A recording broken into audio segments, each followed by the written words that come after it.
You walk into a room, everyone looks, but no one feels you.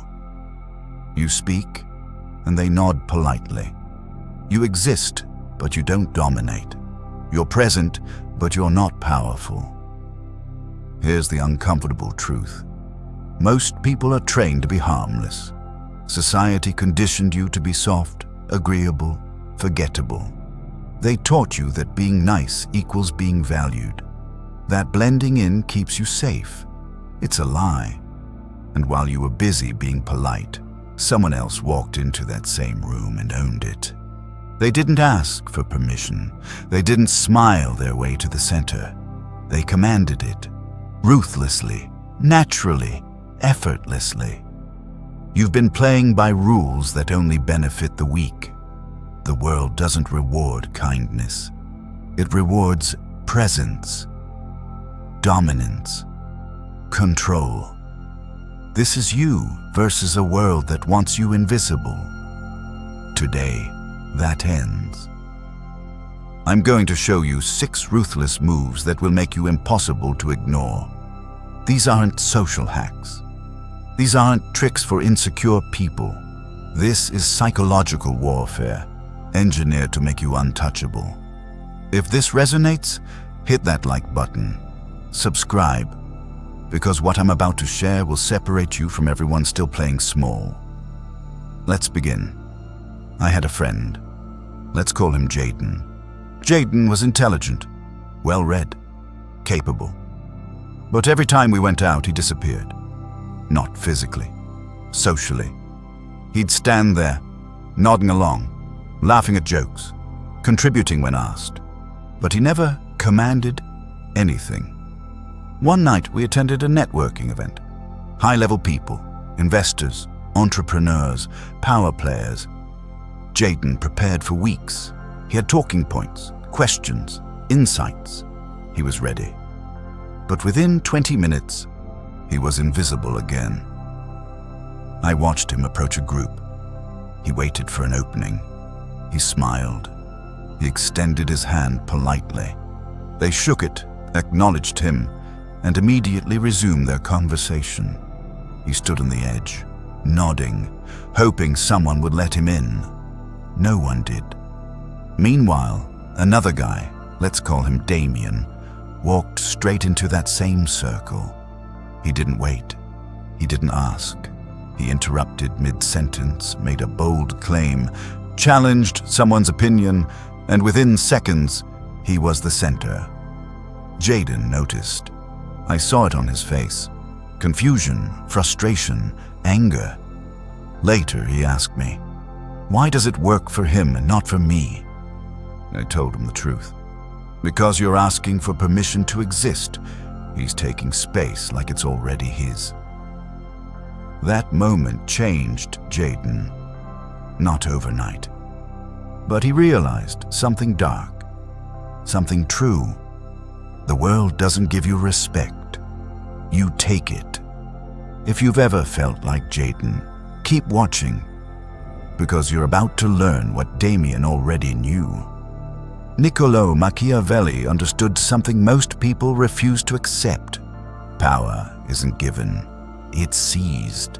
In The Prince, he warned that the kind man finishes forgotten, that mercy without strength is weakness, that if you want to lead, to dominate, to be remembered, you must be willing to act ruthlessly when required. Machiavelli didn't write for the passive. He wrote for those willing to do what others won't. He said, "It is better to be feared than loved, if you cannot be both." Not because fear is noble, but because fear is effective. Fear commands attention. Love is conditional. Respect born from fear is absolute. The moves I'm about to show you are Machiavellian in nature. They will make people uncomfortable. They will make you uncomfortable. But they work. Let's get ruthless. Move. 1. Enter like you own the space. Most people enter a room apologizing for their existence. They slip in quietly. They scan for approval. They wait to be acknowledged. They shrink themselves to fit in. This is trained weakness. Here's the brutal truth. The first 3 seconds determine your status in any room. Not your credentials, not your resume, your energy. Machiavelli would tell you this. A prince who enters his own court timidly will be treated like a servant. Presence isn't optional, it's survival. So here's what you do. Walk in slowly, head up, shoulders back. Eye contact with whoever's nearest, not pleading, not aggressive, just direct. Own your space physically. Don't rush to fill silence. Let them adjust to you. You walk into a meeting, everyone's seated. Instead of mumbling, "Sorry I'm late," and rushing to a corner, you pause. Nod. Walk deliberately to your seat. You don't explain. You don't apologize. You sit. And then the meeting continues. They feel you before you speak. That's power. You stop asking the room to accept you. You make the room adjust to your presence. The room doesn't decide if you belong. You do. Type this affirmation in the comment section. I command the space I enter. My presence is undeniable. Move. 2. Speak last, strike hard. Weak people talk first. They want to prove they belong. They rush to contribute, to show value, to be heard. They fill silence with noise because silence terrifies them. But silence is where power lives. Here's the truth. The person who speaks first reveals their hand. The person who speaks last controls the narrative. Machiavelli knew this. He advised princes to listen, observe, and strike only when the moment was perfect. Words are weapons, and amateurs waste ammunition. Here's the move. Let others talk. Let them debate, argue, ramble. You stay quiet. You watch. You listen for weakness, contradiction, desperation. And when the room goes silent, when everyone's waiting, that's when you speak. And when you do, you don't ramble. You don't explain. You make one sharp, undeniable point. Then you stop. A team meeting. Everyone's throwing out ideas, talking over each other. You say nothing. 10 minutes in, the manager asks, "Anyone else?" Silence. Then you lean forward and say, "Here's what we're missing." You give one insight, one solution. Then lean back. The room shifts. Suddenly, you're the authority. You stop performing for attention. You command it through precision. Words without weight are just noise. Make every sentence count. Type this affirmation in the comment section. I speak with intent. My words carry undeniable force. Move. 3. Never explain yourself. Explanations are apologies in disguise. When you over-explain, you're saying, "Please believe me. Please accept me. Please don't think less of me." It reeks of insecurity.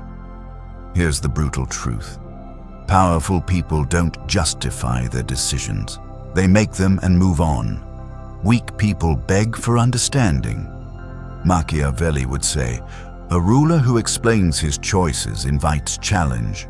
A ruler who acts decisively commands obedience." The move is simple. Stop explaining. Stop defending. State what you're doing, then do it. If someone questions you, don't flinch. Don't scramble to clarify. Either ignore it or respond with something sharp. I've made my decision. Your friend asks why you didn't come to their party. Old you, "Oh man, I'm so sorry. I was just really tired and had a tough week." And new you, "I couldn't make it." That's it. No guilt, no performance. You don't owe anyone a dissertation on your choices. You stop performing for validation. Your decisions are final because you made them. The less you explain, the less you can be questioned. Type this affirmation in the comment section. I do not explain myself. My actions speak louder than words. Move. 4. Control the frame. Never enter theirs. Most people are reactive. Someone challenges them and they defend. Someone mocks them and they get flustered. Someone sets the tone and they follow. This is how you lose. Here's the truth. Every conversation is a battle for the frame. The frame is the reality, the context, the rules of engagement. Whoever controls the frame controls the interaction. Machiavelli understood this deeply. He said the prince must set the terms of every conflict. Never let your enemy decide the battlefield. Here's the move. Someone tries to provoke you. Don't react. Reframe. Someone insults you. Don't defend. Redirect with a smirk or a question.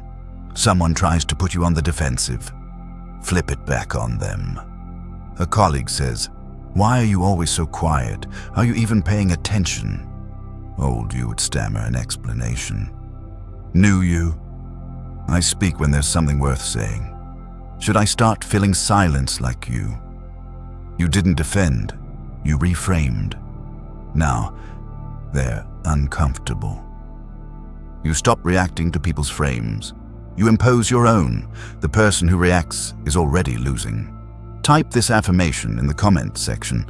I control the narrative. I set the frame. I am unmoved. Move. 5. Use silence as a weapon. Silence makes weak people panic. They rush to fill it. They babble. They apologize. They give away their power just to ease the tension.